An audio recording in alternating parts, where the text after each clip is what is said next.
আসসালামু আলাইকুম। দেশের এই চলমান পরিস্থিতিকে কেন্দ্র করে নিম্ন আয় এবং মধ্যম আয়ের মানুষের অভিব্যক্তিগুলো শুনব। তো চলুন শুরু করা যাক। আমার মতো যারা নিম্ন আয়ের মানুষ আছেন, দেশের এই পরিস্থিতিতে আমাদেরই ক্ষতি হচ্ছে বেশি।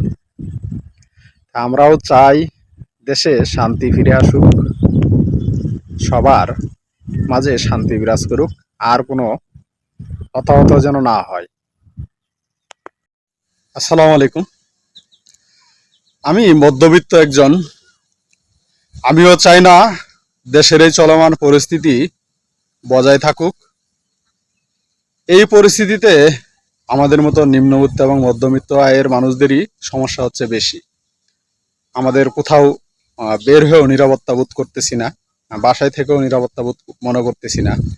তার চাই না যে ছাত্র ভাইদের হোক আর যারই হোক আর কোনো হতাহত যেন না হয়, যেন খুব দ্রুত দেশের মাঝে শান্তি বিরাজ করা এই কামনা করি।